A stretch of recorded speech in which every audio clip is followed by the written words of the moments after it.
I thought you didn't remember Mom's sister. Well, she never forgot you. You were burned into her memory. You got a lot of being Catholic from your mother, didn't you? Just the old church's part. Silence, the mystery, smell of incense, quiet connection to God, I guess.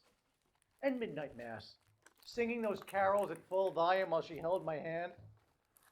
She couldn't walk by a church, cemetery, bakery without making a visit. I'm the same. It's not Catholicism. That's nostalgia. Still, it's a kind of faith, isn't it? Faith in what exactly? The past. Sports writers. Peerless oxymoron. Give me a bottle of water. All this gabbing has me parched. And cough up another $1. Sister, you said we shouldn't give money, but now. The only one who's infallible is the Pope, Brian. And things like this, it's a discipline, not a dogma. You'll find there's a lot of that shilly-shallying these days in Holy Mother Church, Brian. If you feel this way, then why call yourself Catholic? Hey, once an RC, always an RC, as the upper-class wasps like to whisper when they think we can't hear. Show's been running for 2,000 years. Just because the clergy bamboozled and bullied the faithful, covered up crimes, buried what Christ was all about, doesn't change my being a Catholic. You call yourself a bird, but that doesn't mean you'll fly. If longevity is the issue, why not be a Hindu? They've got us beat by 1,500 years. Yeah, maybe. But no matter what you say, I'm a Catholic. Some people have the Harvard Club they can drop into. I've always got the church. Whether I'm in Harlem, Prague, St. Louis Obispo, I always have a church to visit. Because whether you like it or not, I'm still a Catholic. Very odd sort of Catholic. Hey, Catholic, Catholic, Catholic. That's what the word means. You can't exclude me. I can't exclude you. You, Brian, sir, on the other hand, are a pagan baby. No, I'm a catechumen. Of course you are. Maybe in your head, but not in your blood. One of the truths my mother never let me forget was our people died for the right to call themselves Catholic. Yours didn't. So now you're preaching on the grave. Fine. What are your thoughts on the afterlife? Enlighten the class. Afterlife. Something, I guess, that goes on and on and on, like filling these baggies. But I remember your view, sister. You once told my mother she would go to hell. Without a doubt, no shot at redemption. I have no memory of that. No?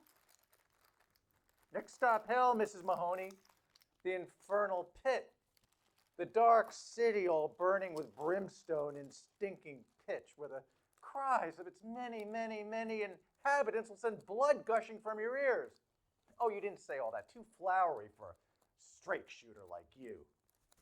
Just, you'll go to hell, Mrs. Mahoney. Mark my words.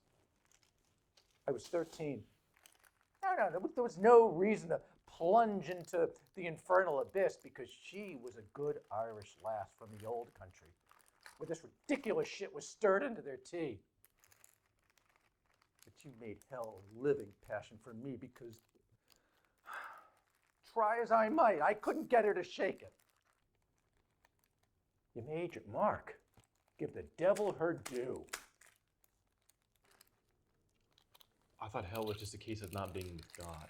Oh, they're keeping secrets from you, Brian, me boy. And for the record, I added the part about the blood gushing out of the ears. Poetic license. Is this some sort of practical joke, his being here, sister? Is this Hey, a I test? told you. Catholic college before the 70s, it's like gasoline before they took the lead out. Sister, did you tell his mother she was going to hell? I cannot remember. It is not impossible. Taking vows doesn't make one of the angels or Wonder Woman. Teaching drove me to despair. No, the one unforgivable sin. Nothing is unforgivable. And another sister introduced me to the dry martini. 1 is not enough and 3 is too many. Your memory's pretty selective, isn't it, sister?